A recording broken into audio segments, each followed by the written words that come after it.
did Jesus say to pay taxes? Let's take a look at that, because it is a topic that is misused on all sides in our modern world. One mention of taxes is found in the Gospel of Matthew, chapter 22, verses 15-22. In this account, some Pharisees and Herodians, high-level regions people, tried to trap Jesus by asking whether it was lawful to pay taxes to Caesar, the Roman emperor. Basically, the plan was this. If he says, yes, pay your taxes, he would upset the Jewish population under Roman occupation. If he said no, he would be found guilty of tax evasion, which was just as serious an offense to Rome as modern-day America. Jesus, having the advantage of knowing everyone's thoughts and motives and having infinite wisdom, one of the perks of being God incarnate, responded by saying, "Render therefore to Caesar the things that are Caesar's, and to God the things that are God's." This statement by statement, often misinterpreted or intentionally misrepresented, as saying that people should fulfill their civic obligations, including paying taxes to the human governing authorities and tithing. But that's not the case. By stating, "Render to Caesar the things that are Caesar's," many assume that Jesus suggests that it is appropriate to give to the government what is owed to it.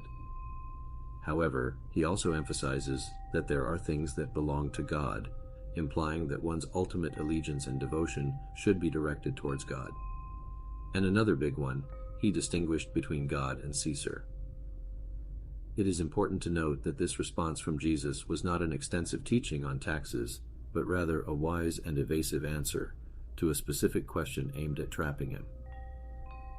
Nevertheless, this statement has been interpreted by Christians over the centuries as a general principle of submitting to civil authorities and fulfilling one's civic duties, including the payment of taxes.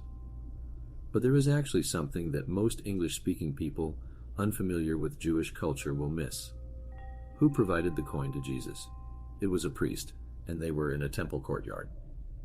Now, a common profession that you might see outside the temple is that of a money charger who exchanged currency for one acceptable in the temple, and this coin was not one of those acceptable coins.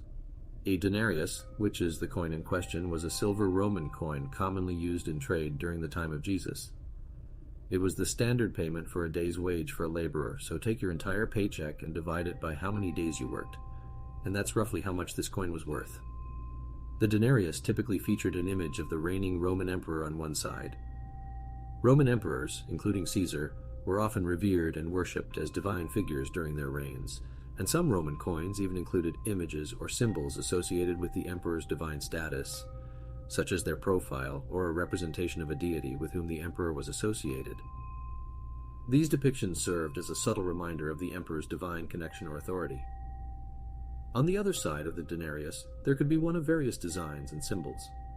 These designs could include representations of gods, goddesses, personifications, animals, or objects that held symbolic significance during the reign of a particular emperor. In ancient Jewish culture, this coin could be seen as an idol to a false god, and definitely not fit for use in a temple, and a high-ranking priest had this in his pocket inside the temple grounds. Why? The audience of the time would have noticed all of this, and the priest would have lost credibility. Was this priest really this careless with the traditions of this temple, or did he recently accept this as a bribe? We will never know. However, there are many of us who believe that all taxes are theft, and not stealing is literally one of the 10 Commandments. But that's not the important thing to take from this account. The truth is, it has nothing to do with taxes at all. This was a human religious leader, well respected around the temple, trying to trap Jesus, and Jesus saying, "You're trying to set me up with this nonsense when you're guilty of a much more serious crime yourself?" This is just another example of why Christians need to study Jewish history, culture, and language to better understand the Messiah. For more, don't forget to like and subscribe. It can